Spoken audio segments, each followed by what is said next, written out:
Quiero darte la bienvenida a este mensaje que se llama Guía Poco Convencional para Casarse Bien. Mira, es muy sencillo. Todos aquellos que queremos casarnos o quisimos casarnos en algún momento de nuestra vida, queremos hacerlo bien. Queremos casarnos y tener una relación realmente exitosa, realmente de dar, de servir mucho a la otra persona hasta que la muerte nos separe, de ser incondicionales, de ser esos mejores amigos, esos mejores amantes, esos amantes exclusivos. Queremos realmente una relación que podamos disfrutar. Sin embargo, nos damos cuenta que llegar al matrimonio y el éxito del matrimonio depende de muchos factores en realidad. Depende de factores muy propios de la relación, del manejo de conflictos, de los antecedentes de la familia, etcétera, etcétera. Muchas cosas. Pero hay un factor muy importante que no podemos olvidar y es la preparación para el matrimonio. Así que si tú eres hoy una persona que tiene una relación de noviazgo desde ya hace algunos años, o probablemente seas una persona que está comprometida a casarse, quizás tu prometido ya te ha dado el anillo, ya tienen una fecha para casarse y ya hay toda esta emoción en los preparativos pues para la ceremonia y para ese día tan especial. Aún si tú eres una persona casada o una persona con hijos que están en el proceso de casarse, quiero decirte, esto es algo relevante para ti porque todos podemos aprender. Todos podemos ver e identificarnos con estas parejas que han tenido relaciones de noviazgo por más de 10 o 15 años y en los primeros meses de matrimonio todo se viene abajo. O por el contrario, a veces hay casos en los que probablemente ni siquiera tuvieron una relación de meses de noviazgo, pero ellos son capaces de perdurar y mantenerse juntos y unidos y más cerca que nunca, a pesar de un noviazgo tan corto. ¿Por qué? ¿Por qué sucede esto? Y más importante, ¿cómo puedes tú asegurarte de llegar en mejores condiciones al matrimonio, en llegar en una buena posición para que tu relación sea una relación de ejemplo y de luz para los demás? Pues eso es lo que vamos a platicar el día de hoy. Y lo vamos a hacer estudiando y viendo una historia que está en el Antiguo Testamento, es la historia de Isaac y de Rebeca. Y esta historia nos va a dar luz a algunos principios que tú y yo podemos aplicar en nuestra vida. Ahora, es una historia poco usual. Debo advertírtelo, por eso le hemos llamado a este mensaje una guía poco convencional, porque te vas a dar cuenta que hay cosas en la historia que no hacen mucho sentido. Hay cosas que no aplican para nosotros hoy en día. Quizás pensemos, estos son cosas que se hacían en tiempos antiguos, pero ya no más hoy en día. Ahora, si bien es cierto también, debo decirte una cosa más. La pareja de Isaac y Rebeca no fue una pareja perfecta, no fue un matrimonio que nunca falló, no fue un matrimonio infalible. De hecho, ellos experimentaron cierta tensión en su relación como matrimonio, porque cuando sus hijos crecieron, ellos tuvieron un par de mellizos, uno se llamaba Jacob y otro se llamaba Esaú, de hecho Esaú era el mayor. Pero estos chicos tuvieron una rivalidad muy fuerte desde siempre, desde que estaban en el vientre de Rebeca, ellos traían una lucha constante. Y de hecho lo que sucedió es que Rebeca tenía a su favorito, quien era Isaac, y su padre tenía a Jacob, el favorito de Rebeca era Jacob, y el favorito de Isaac era Esaú. Entonces estos dos muchachos entraron en conflicto y este favoritismo de los padres no ayudó en la relación. Sin embargo, queremos mostrarte, y la Biblia es lo maravilloso que tiene, que te muestra la realidad de las personas como ellos y como nosotros, que tenemos luchas, que tenemos errores, que tenemos decisiones que no son acertadas, pero cómo la gracia de Dios y el poder de Dios interviene en ciertos momentos para ayudarnos. Entonces vamos a remontarnos precisamente al papá, no de la novia, sino al papá del novio. El papá del novio era Abraham. Todos conocemos a Abraham porque Abraham era el amigo de Dios. Era aquel hombre que en su vejez tuvo a su hijo Isaac y Sara, su esposa, y él fueron muy felices. Dios le había dado una visión y una promesa muy grande a Abraham, que era que por medio de su descendencia, él iba a bendecir a todas las naciones de la tierra y que su descendencia iba a ser tan numerosa como las estrellas en el cielo o como la arena a la orilla del mar. Así de numerosa y así de abundante iba a ser la población y la generación que él iba a dejar. Entonces todo nace con Abraham cuando Dios ya le ha dicho que se mueva de su tierra natal, de Ur, en el área de Mesopotamia, y le dice, vente, vamos a ir a un lugar nuevo y desconocido. Dios lo lleva a la tierra de Canaán, que es la tierra donde está hoy en día Israel y muchos de los estados que están ahí al lado, muy cerca. Y entonces nos damos cuenta que Dios lo trajo para establecerlo aquí en esta tierra prometida. Y entonces en este contexto, ya él siendo una persona bastante mayor, ya su esposa Sara habiendo muerto, él está casi a punto de partir con el Señor y quiere asegurarse que esa visión y ese plan no solamente se quede con él, sino que pueda ser transmitido a su hijo Isaac. Y entonces ahí es donde empezamos a descubrir esta historia inusual de amor. Y dice lo siguiente, Génesis 24, versículos del 1 al 4. Abraham ya era un hombre anciano y el Señor lo había bendecido en todo. Cierto día, Abraham le dijo a su siervo más antiguo, ese hombre se llamaba Eliezer, le dijo, este era el hombre que estaba a cargo de su casa. Es decir, Eliezer era el siervo de mayor confianza. No había nadie que tuviera tanta confianza y tanta autoridad como Eliezer. Y por tanto, por ser una persona de tanta confianza, una persona que compartía los valores de Abraham, la fe de Abraham, lo llamó y le dijo lo siguiente, Eliezer, haz un juramento poniendo tu mano debajo de mi muslo. Esa era la manera como se solemnizaba este juramento, poniendo la mano de la persona que iba a jurar debajo del muslo de la otra persona. Jura por el Señor, Dios del cielo y de la tierra, que no dejarás que mi hijo se case con una de estas mujeres cananeas. En cambio, vuelve a mi tierra natal, donde están mis parientes, y encuentra allí una esposa para mi hijo Isaac. Aquí la historia ya se empieza a poner interesante y, si somos francos, se pone bastante inusual. En primer lugar, ¿estamos hablando aquí de un matrimonio arreglado? Bueno, la costumbre de aquel tiempo era que los padres eran los que buscaban la esposa o el esposo para sus hijos. Era la costumbre, era lo que se acostumbraba. Entonces Abraham, así como su padre, así como todas las personas alrededor, estaban poniendo en práctica la costumbre. Los padres tenían un rol sumamente activo e importante en el proceso de ayudarles a sus hijos a encontrar esposas. Entonces aquí vemos a Abraham muy preocupado, muy en serio con este tema de quién va a ser la esposa de su hijo Isaac, de su único hijo.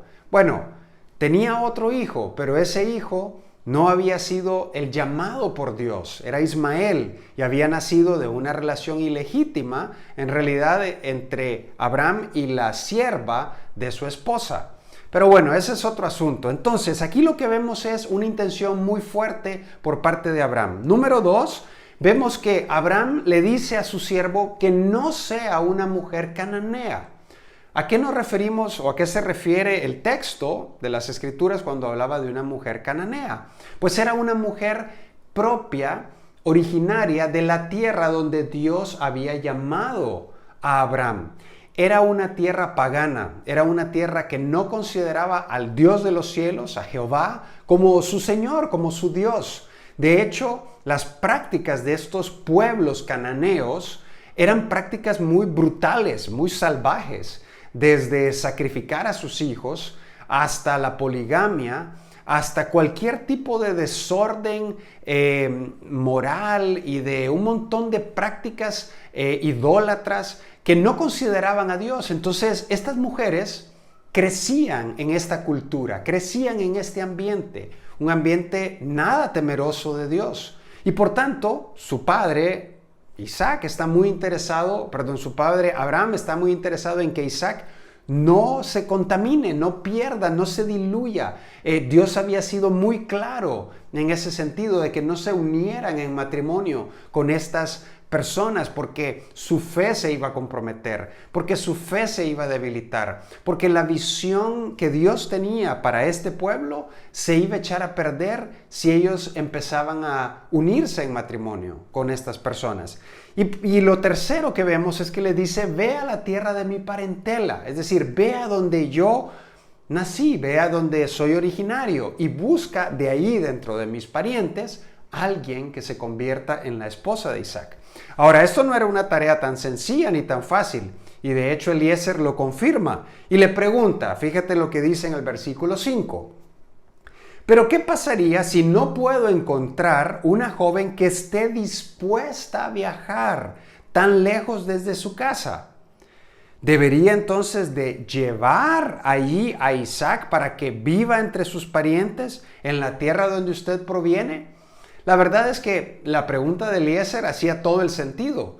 Es una misión complicada, es una misión difícil. Estamos hablando de cientos, probablemente varios cientos de kilómetros de distancia, dos culturas diferentes. No habían los medios de transporte que existen hoy en día, no existían los medios de comunicación. Entonces, él le pregunta, ¿debo entonces de llevar a Isaac allá? Y le dice, fíjate, muy importante la respuesta de Abraham. Dice, no, contestó, procura no llevar nunca a mi hijo allí, pues el Señor Dios del cielo, quien me sacó de la casa de mi padre y de mi tierra natal, prometió solemnemente dar esta tierra a mis descendientes. Él enviará a su ángel delante de ti y se encargará de que encuentres allí una esposa para mi hijo. Por ninguna razón, Eliezer, vas a llevar a Isaac a la tierra de Harán. Pero estoy seguro y estoy confiando en Dios, porque este mismo Dios quien me trajo de allí para acá, quien ha hecho tantas cosas increíbles en mi vida y alrededor de mí, Él te va a ayudar a encontrar esa esposa para Isaac. Y entonces este siervo emprende ese camino, lleva unos camellos para poder transportarla a ella y para poder llevar todos los regalos que Abraham e Isaac, en este caso, quien era el heredero, pues estaban dispuestos a mostrar como una muestra de la solvencia económica que ellos tenían para poder conformar una nueva familia. Y entonces va y llega precisamente a este lugar después de muchos días de caminar, después de muchos días de intenso calor y de recorrer el desierto, llegan a este lugar, llegan a Aram y llegan a las puertas de la ciudad. Ahí había un pozo y en ese pozo era la costumbre que las mujeres, ya por la tarde, salían a ese pozo a recoger agua. Hoy en Nuevo León estamos viviendo una escasez de agua tremenda. Pues bueno, estamos recordando un poco los tiempos antiguos. En ese tiempo, las mujeres, esta era la costumbre, llevaban cántaros muy grandes y se aprovisionaban de agua, sacándola del pozo. Era un trabajo, la verdad, bastante cansado, bastante duro, físico. No estoy seguro por qué las mujeres eran las que les tocaba hacer esto. Hoy en día para nosotros ese tipo de trabajos los hacemos los hombres. Pero en ese momento de la cultura, y en esa cultura, esa era la costumbre. Así que va Rebeca y llega a este pozo, como todas las mujeres. Y entonces hay una petición que el siervo Eliezer hace y dice, Señor, guíame a la persona que tú tienes para Isaac. Guíame para que pueda cumplir mi misión y encontrar esta mujer que tú tienes preparada para mi siervo, para mi señor Isaac. Y entonces, dentro de todas estas mujeres, Eliezer nota una en particular. Ella se llamaba Rebeca. Y ve a Rebeca y en primer lugar lo que ve es que es una mujer sumamente hermosa. Y entonces, en este momento se da precisamente este encuentro entre ellos y vamos a ver qué fue exactamente lo que pasó. En el versículo 16 del capítulo 24 dice lo siguiente: Rebeca era muy hermosa y tenía edad suficiente para estar casada, pero aún era virgen. Ella descendió hasta el manantial, llenó su cántaro y volvió a subir. Entonces el siervo corrió hasta alcanzarla y dijo: por favor, deme de beber un poco de agua de su cántaro. Sí, mi señor, beba, respondió ella. Hasta aquí no hay nada extraordinario. Si algún foráneo, si algún extranjero, en aquel tiempo no existían los hoteles, no existían los restaurantes, te pedía agua, era pues lo correcto venir y hacerlo, servirle agua y compartir. Era una muestra muy básica de hospitalidad. Enseguida bajó su cántaro del hombro y le dio a beber. Después de darle de beber, dijo: también sacaré agua para sus camellos y les daré de beber hasta que se sacien. Esto definitivamente fue algo diferente en el caso de Rebeca.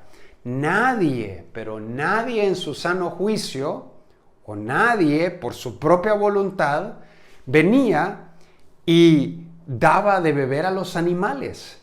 ¿Por qué? Porque los animales podían beber 6, 7, 8, 9 veces más que lo que bebía un humano. Y esto implicaba mucho trabajo de nuevo físico y duro por parte de Rebeca. Pero ella lo hizo y estuvo dispuesta a darle de beber a todos los camellos hasta que quedaron saciados.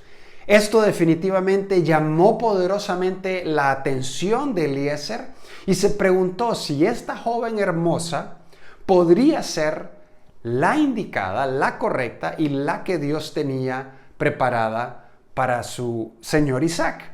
Entonces, lo que vemos es que Dios está empezando a alinear todos los puntos y pronto en la conversación se dan cuenta de que sí, de que ella es nativa de ese lugar, que su padre y su hermano estaban ahí. Se da cuenta que casualmente ella viene siendo una pariente de Abraham, era una sobrina, era básicamente la hija de su hermano. Y cuando se da cuenta, pronto ella le dice: por favor, si usted no tiene un lugar donde quedarse, en nuestra casa hay abundante paja para todos los animales y hay un lugar donde pueda quedarse. Así que finalmente van, tienen una cena juntos, se conocen, el siervo muy abiertamente va y expresa el propósito y la historia detrás de su visita. Les expresa su propósito para estar ahí y cómo estaba para cumplir esa misión de encontrar la esposa de Isaac. Ellos se quedan asombrados y fíjate qué interesante cómo Dios empieza a trabajar esta relación de una manera sobrenatural. En el versículo 50, después de que la familia, después de que Betuel y Labán, Betuel era el padre y Labán era el hermano de Rebeca, escuchan todo cómo Dios ha preparado y los ha enviado y los ha llevado justo ahí donde estaba la familia, dicen lo siguiente: entonces Betuel y Labán respondieron: es evidente que el Señor te trajo aquí, así que no hay nada que nosotros podamos decir. Las intenciones de él eran muy claras, eran muy honestas, eran muy francas. Ellos estuvieron de acuerdo en que Dios había orquestado todo esto. Y aquí pues es donde nosotros nos preguntamos: oye, pero están decidiendo las dos familias, ¿y qué pasó con Isaac? ¿Y qué pasó con Rebeca? ¿No tuvieron ellos la oportunidad de decidir? Pues bueno, Isaac estaba al 100% consciente, al 100% en su mayor uso de razón al momento de facilitar todo este proceso. Él estaba de acuerdo con todo lo que estaba sucediendo. Probablemente él se reunió con Eliezer y le dijo: mira, Eliezer, por favor, que sea así, así, así, así la muchacha. Porque ya había probablemente una conversación entre ellos, ya habían muchas cosas que habían tenido que platicar. Y por parte de Rebeca vemos precisamente en un punto de la conversación la familia consciente a este matrimonio, consciente a esta intención, pero le preguntan a ella. Y en el versículo 58 le dicen, ¿estás dispuesta a irte con este hombre? Le preguntaron. Sí, contestó, iré.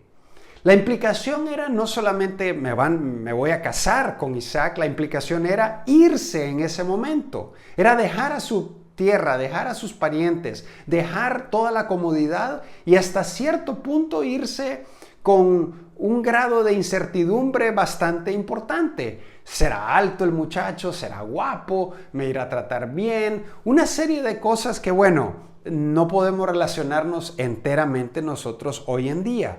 Pero al final de la historia hay un final feliz y es que precisamente ella accede, Eliezer la lleva de regreso, se la presenta a su amo y entonces esa historia se concreta y dice en el versículo 67, luego Isaac la llevó a la carpa de Sara, su madre, y Rebeca fue su esposa. Él la amó profundamente y ella fue para él un consuelo especial después de la muerte de su madre. Entonces, aquí lo que vemos es una historia que se concreta. ¿Y sabes por qué me llama mucho la atención esta historia en particular? Porque la historia de su padre, de Abraham y de Sara, pues fue una historia de su padre en particular donde hubo pues una relación fuera del matrimonio. Jacob, su hijo, tuvo varias relaciones fuera del matrimonio. Estuvo casado con Lea, con Raquel, con Bilha, con la otra sierva, y entonces tuvieron hijos con 4 mujeres diferentes. Abraham tuvo hijos con 2 mujeres diferentes, pero en el caso de Isaac y de Rebeca, ellos fueron fieles el uno al otro, al menos en ese sentido.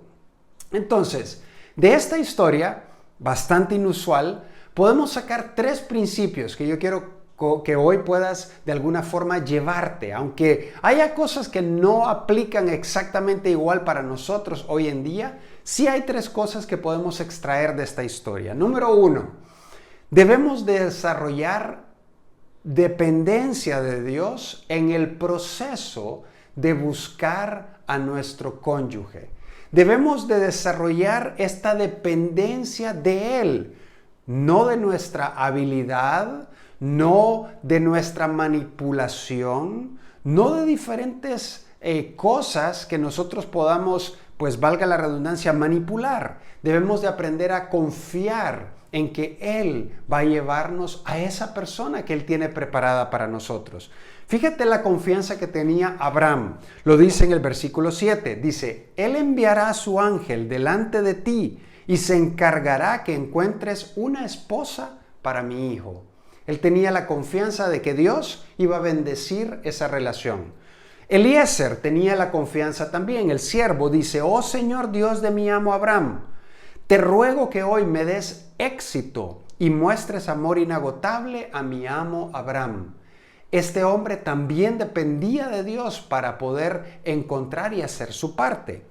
Betuel y Labán, el papá y el hermano de Rebeca, dijeron, es evidente que el Señor te trajo hasta aquí, así que no hay nada que podamos decir. Cuando Dios bendice una relación, no hay nada de qué arrepentirse, no hay nada que temer, no hay nada que lamentar, no hay nada que ocultar. Dios va a abrirte las puertas si Él ha aprobado de esa relación. Entonces, no hay necesidad de manipular, no hay necesidad de mentir, no hay necesidad de acomodar las cosas a nuestra conveniencia porque podemos confiar en que Dios va a abrirte las puertas. Así que si tú te encuentras en un momento donde probablemente estás buscando a esa persona o has encontrado a la persona, pero hay circunstancias que impiden que ustedes puedan casarse por una u otra razón, te animo a que puedas depender y confiar de Dios. No de tus propias fuerzas, no de tus habilidades, pero sí del plan maestro y maravilloso y perfecto que Él tiene para esta nueva familia que se va a formar. Segundo principio que podemos extraer de esta historia es lo siguiente. Debemos aprender a escoger no hormonalmente, sino con madurez. Cuando nosotros estamos buscando, o Dios ha puesto este deseo de poder casarte, de poder tener una persona con quien convivir el resto de tus días y que sea la madre de tus hijos o el padre de tus hijos y juntos formen una familia, te quiero decir una cosa. Para nosotros los hombres lo más fácil es guiarnos por la belleza física. Veamos qué cuerpo tiene ella, veamos cómo es su pelo, veamos cómo es su piel, veamos cómo camina. Y es muy fácil para nosotros como hombres que esto sea algo importante. No que no lo sea para las mujeres, también, a ellas les gusta los chavos altos quizás, o bien fornidos, bien llenos de músculos, o no sé, las características físicas que puedan ser atractivas para ti. Pero la belleza externa es solamente una parte de la ecuación. Es más, la belleza externa es lo primero que llega en la relación, pero no es lo último que se va.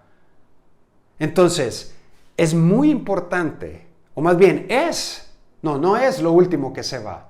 Entonces, es muy importante que podamos identificar qué fue lo que pasó con la historia de Isaac y de Rebeca. Dice, Rebeca era muy hermosa y tenía edad suficiente para estar casada, pero aún era virgen. Esto nos habla del carácter de Rebeca. Ella probablemente tenía muchos pretendientes, probablemente tenía muchos seguidores. Si era tan hermosa como se describe acá, estoy seguro que habían chavos pidiéndole solicitud de amistad en las redes sociales de aquel tiempo. O había personas que estaban ahí sobre la jugada. Pero ella había mantenido un límite sano en su relación con el sexo opuesto. Así que ahí vemos no solamente la belleza externa, sino la belleza interna, el carácter. ¿Cómo era ella? Vemos que era una persona llena de iniciativa y de servicio. Dice, también sacaré agua para sus camellos y les daré de beber hasta que se sacien. Eso que Rebeca hizo ahí le mostró a Eliezer y eventualmente a Isaac que no solamente la belleza física fue importante, sino la belleza interna de ella. Rebeca era una persona servicial, Rebeca era una persona con iniciativa, era una persona que daba todo lo que podía dar de ella para llenar una necesidad en los demás. Se daba, se entregaba a esas relaciones y esto fue algo que llamó la atención de ellos. Y finalmente, ella mostró ser una persona hospitalaria. En ese tiempo la hospitalidad era algo sagrado casi. Y fíjense lo que le dijo a Eliezer en el versículo 25. Tenemos más que suficiente paja y alimento para los camellos y también tenemos lugares para los huéspedes. En todo sentido, el carácter de ella era tan atractivo como su apariencia física. Entonces, realmente se estaba llevando un combo bien completo, Eliezer e Isaac en este caso. Y el tercer principio que tenemos que ver es el siguiente. Debemos compartir una visión y un propósito en común. Para que lleguemos al matrimonio en las mejores condiciones, es necesario compartir una visión y un propósito en común. Isaac ya estaba establecido en una tierra donde Dios lo había llamado. Ahora estaba Rebeca, lejos, sin esa visión, sin esa claridad, sin ese llamado. Pero en este momento, cuando ella recibe la invitación de moverse y de ir a conocer a su esposo, entonces ella se da cuenta que está dispuesta. Y fíjate lo que dice en el versículo 57 y 58. Dice, le preguntaron sus parientes, su papá y su hermano y su mamá, ¿estás dispuesta a irte con este hombre? ¿Estás dispuesta a mudarte? ¿Estás dispuesta a vivir por el propósito por el cual ahora tu esposo vive o tu futuro esposo vive? ¿Estás dispuesta a hacer estas prioridades, las prioridades más importantes? Y ella dijo, sí, iré. Ella estaba dispuesta, ella había abrazado el mismo Dios que Isaac había abrazado como su Dios. Ella había abrazado la visión de esa gran nación también en su corazón y estaban dispuestos y juntos formaron precisamente esa visión. Así que yo quiero cerrar este mensaje invitándote a considerar los siguientes puntos prácticos en tu vida. En primer lugar, si estás en este proceso de noviazgo y de compromiso previo al matrimonio, encuentra el propósito de tu vida antes de encontrar a la persona que va a ayudarte a cumplirlo. Primero nosotros en nuestra vida encontramos ese propósito y luego viene la persona. No es al revés. La persona no es el propósito para vivir. Yo sé que en las películas todo parece indicar que si encuentra la media naranja, que si encuentras al esposo o a la esposa y la relación se da, ese es el propósito de la película. Todo va a estar bien. Pero nosotros sabemos que la vida es mucho más y el llamado que Dios nos ha dado es mucho más que una relación romántica con otra persona. Dios nos ha llamado a un propósito más grande y tu esposo o tu esposa van a ser claves en ayudarte a cumplir ese propósito. Así que número 1, concéntrate en encontrar tu propósito, el propósito de Dios para tu vida, antes que a la persona que Dios tiene para ayudarte a cumplir ese propósito. Número 2, la belleza exterior. La belleza exterior es lo primero que se ve en una relación, pero no es lo último que permanece. Asegúrate de desarrollar la belleza interior por encima del exterior. Es decir, crece en carácter, crece en madurez, crece en tus reacciones. Conviértete en una persona hermosa en la manera de amar a los demás, en la manera de tratar a los demás. Sirve a los demás, ama a los demás. Y esas cualidades que vayas desarrollando dentro de ti como soltero te van a ayudar increíblemente para cuando tú te cases. Número 3. En los tiempos antiguos, los padres influían muchísimo y escogían a tu cónyuge. Hoy tú tienes una libertad muy grande y tú puedes escoger por ti mismo. ¿Estás escogiendo sabiamente? ¿Estás decidiendo en base a principios o en base a emociones? ¿Estás invitando el consejo y la sabiduría de personas que te aman, de personas sabias, de personas que puede ser que incluso hayan fracasado para aplicarlo a tu vida y a esa etapa donde estás? Te quiero invitar a que puedas considerarlo seriamente, invitar el consejo. Hoy nadie está escogiendo por ti, hoy nadie está arreglando un matrimonio entre ti y una persona que no conoces. Tú vas, tú conoces, tú platicas, tú exploras, tú haces todo ese proceso, pero ¿lo estás haciendo sabiamente? ¿Esta libertad que tienes hoy en día la estás usando sabiamente? Te invito a que puedas considerarlo muy seriamente, el involucrar a otras personas y escuchar consejo de otras personas que te ayuden a tomar una mejor decisión. Y finalmente, servir a los demás siempre será una de las cualidades más atractivas de una persona. Eso fue algo que caracterizó a Rebeca y que le encantó seguramente a Isaac. ¿Estás tú hoy sirviendo a los demás? ¿Estás amándolos? ¿Estás sirviéndolos? ¿Estás pensando primeramente en sus necesidades antes que en las tuyas? ¿Estás practicando el perdón, la hospitalidad, el servicio sacrificado, la falta de reconocimiento, el aplaudirle a los demás? ¿Estás practicando todas esas cosas mientras eres soltero? Porque si esperas a llegarte a casarte para empezar a practicar todo esto, puede ser que tengas una curva de aprendizaje muy grande que lograr y vas a darte cuenta de eso. Así que espero de alguna forma que esta historia de Isaac y de Rebeca y estos principios sobre todo que extraemos de esta historia puedan ayudarte a tomar una mejor decisión y a vivir esta etapa de tu vida de una manera más sabia. Vamos a orar. Señor, te quiero agradecer porque sabemos que tú eres quien facilita, Señor, esos encuentros divinos. Señor, tú tienes una persona que tú has preparado para nosotros. Si es que la tienes ahí, Señor, te pido que nos ayudes a encontrar, sobre todo a las personas solteras, a encontrar esa persona que tú tienes para ellos, Señor, y que en el proceso puedan crecer no solamente en el aspecto de la belleza externa y de lo que se ve por fuera, pero por dentro. Señor, ayúdanos a llegar al matrimonio con principios sólidos y con un camino muy bien cimentado para que podamos honrarte en todo sentido en nuestro matrimonio. Te lo pedimos en el nombre de Cristo. Amén.